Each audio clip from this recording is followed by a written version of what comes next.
Menurut catatan sejarawan Jepang Ken Ichigoto, sekitar 2.000 orang terbunuh dalam peristiwa tersebut. Tapi seorang sejarawan Belanda, P.M.H. Brown, berpendapat kurang dari 300 orang terbunuh. Menurut saksi mata, sekitaran Semarang jalan-jalannya itu dipenuhi oleh mayat, dan ada sebuah parit tersumbat oleh mayat-mayat.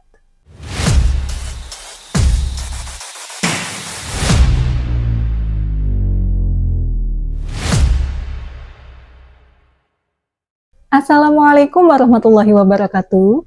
Hai, ini Nugi. Lekku, semuanya apa kabar? Semoga semua dalam keadaan sehat dan bisa menjalani aktivitas sehari-harinya seperti biasa tanpa ada kendala sedikit pun. Amin. Hari ini kita kembali dengan cerita bangunan bersejarah di Indonesia.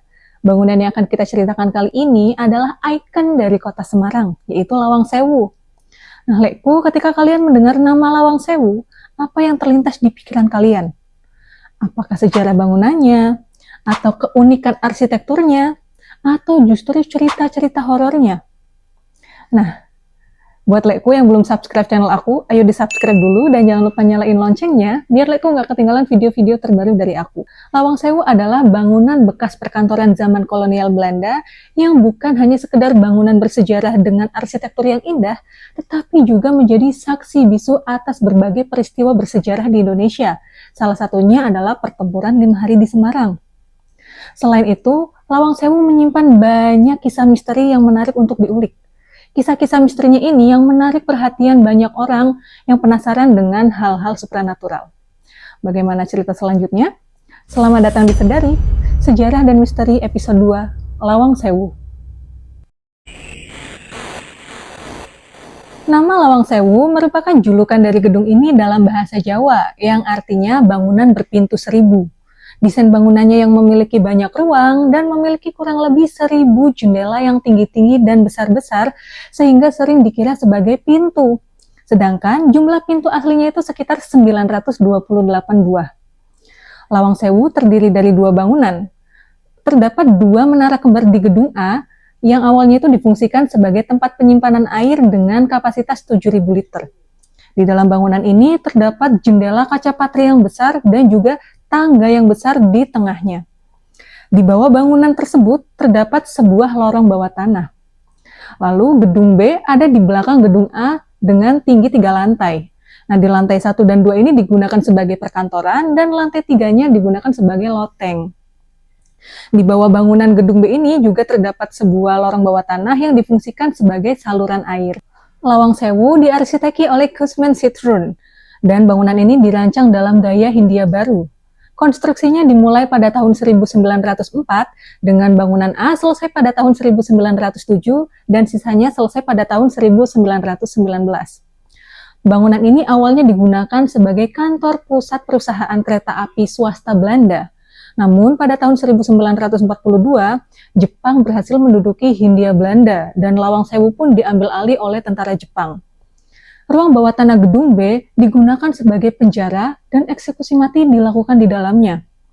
Dan pada bulan Oktober tahun 1945, Semarang direbut kembali oleh Belanda dalam peristiwa pertempuran 5 hari di Semarang.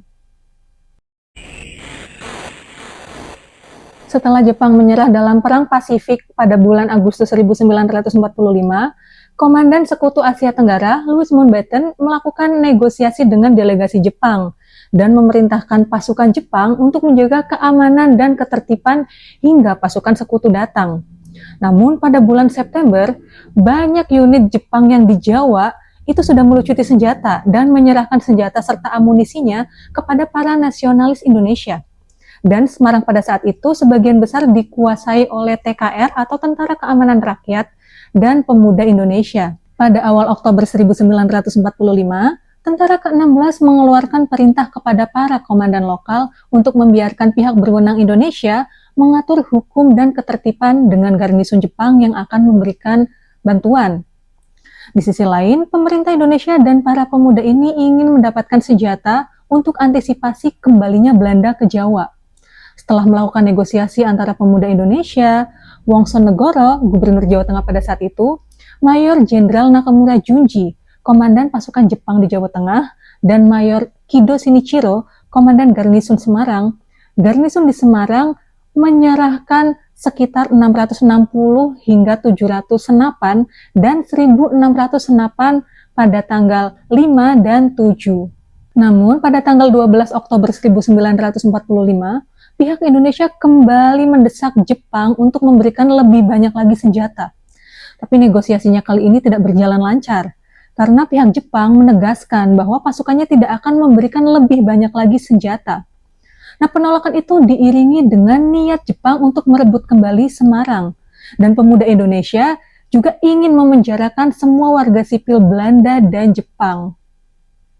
Menurut laporan dari Indonesia, pada tanggal 14 Oktober 1945, anak buah Kido melucuti senjata para penjaga penampung air. Nah, di hari yang sama, seorang dokter Indonesia, yaitu Dr. Karyadi, ditembak dan dibunuh ketika beliau sedang berjalan menuju ke tempat penampungan air untuk memeriksa apakah air tersebut mengandung racun. Di dekat lokasi tersebut, lebih dari 300 warga sipil Jepang ini direlokasi dari Kendal untuk ditempatkan sementara di penjara Bulu. Nah, sekitar pada pukul 22.30 atau sekitar setengah 11 malam, polisi Indonesia berusaha menggiring kelompok tersebut.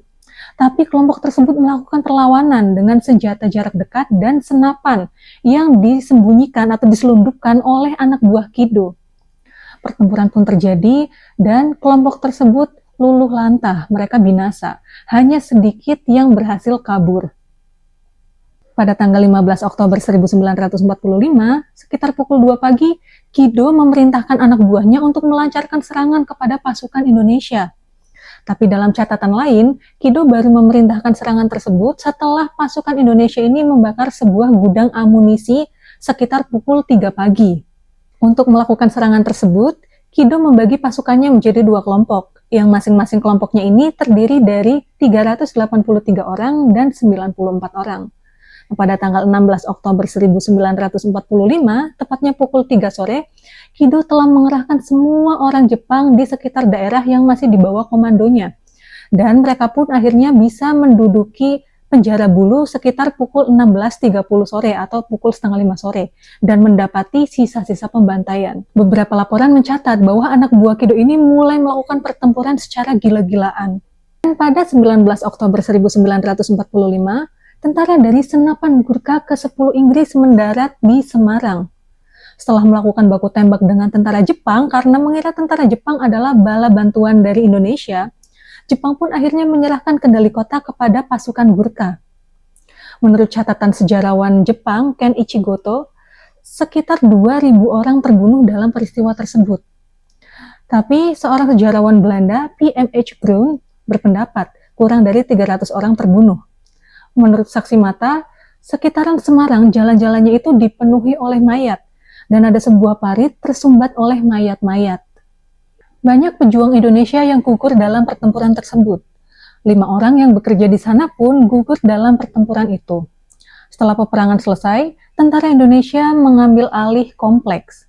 Nah, bangunan ini kemudian dioperasikan oleh Jawatan Kereta Api Republik Indonesia atau DKARI.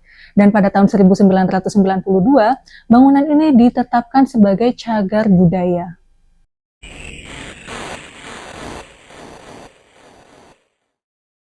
Selain cerita sejarahnya yang menarik, Lawang Sewu juga terkenal sangat angker, karena ruang bawah tanahnya sempat dijadikan sebagai tempat penyiksaan oleh serdadu tentara Jepang.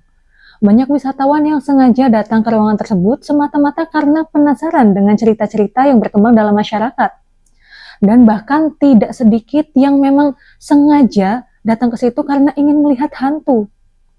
Lawang Sewu yang terkenal dengan cerita-cerita horornya seperti adanya noni-noni Belanda, dan cerita seram mengenai penjara bawah tanah.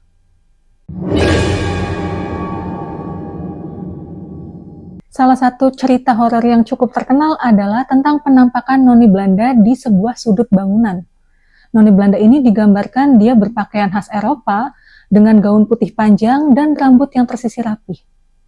Noni Belanda ini sering terlihat sedang berjalan perlahan di antara lorong-lorong panjang seperti sedang mencari sesuatu.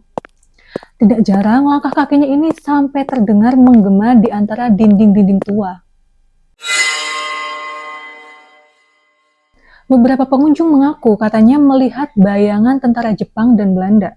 Nah, untuk tentara Jepang ini sering terlihat dengan menggunakan seragam militer lengkap dan kehadirannya ini secara tiba-tiba. Sedangkan untuk tentara Belanda, kehadirannya ini disertai dengan suara langkah kaki yang berat, suara sepatu bootnya. Nah, beberapa pengunjung juga mengatakan katanya sering mendengar bisikan suara seperti bahasa Belanda dan bahasa Jepang di area-area tertentu. Salah satu bagian paling menyeramkan dari gedung ini adalah ruang bawah tanah yang dahulu sempat dijadikan oleh tentara Jepang sebagai penjara dan tempat eksekusi mati. Nah, dari sinilah cerita-cerita horor itu bermula. Beberapa pengunjung mengatakan katanya melihat penampakan sesosok tahanan dengan badan yang kurus kering dan pakaian yang compang-camping, serta mata hijau yang terlihat menyala dari kegelapan. Di sekitar ruang ini juga tercium bau anyir darah dan sering terdengar suara jeritan dan rintihan kesakitan. Tidak jauh dari penjara bawah tanah, terdapat sebuah sumur tua yang juga tidak kalah angker. Para pengunjung mengatakan katanya sering mendengar suara teriakan dari dalam sumur walaupun di situ tidak ada seorang pun. Suara teriakan itu diiringi dengan bisikan lirih yang tidak jelas artinya. Sampai di sini cerita tentang sejarah dan misteri Lawang Sewu. Nah, kalau Lekku mungkin punya informasi tambahan tentang Lawang Sewu, boleh langsung tambahin informasi tersebut di kolom komentar. Dan buat para Lekku yang pengen request gedung mana lagi ataupun bangunan mana lagi yang pengen kita ceritain tentang sejarah dan misterinya, boleh tuliskan request kalian di kolom komentar juga. Terima kasih buat para Lekku yang selalu mendukung channel aku, dan aku meminta maaf yang sebesar-besarnya jika hari ini aku ada salah kata, salah perbuatan, ataupun tingkah laku aku yang kurang berkenan. Dan aku ingetin sekali lagi, Lekku yang belum subscribe channel aku, ayo di subscribe dulu. Dan jangan lupa tekan tombol like, komen, dan share video aku kali ini. Sampai jumpa di video-video aku selanjutnya. Oh iya, jangan lupa juga follow akun Instagram dan TikTok aku di @hainugi_ di sini. Linknya aku taruh di bawah ya. Sampai jumpa di video-video aku selanjutnya. Wassalamualaikum warahmatullahi wabarakatuh. Dadah.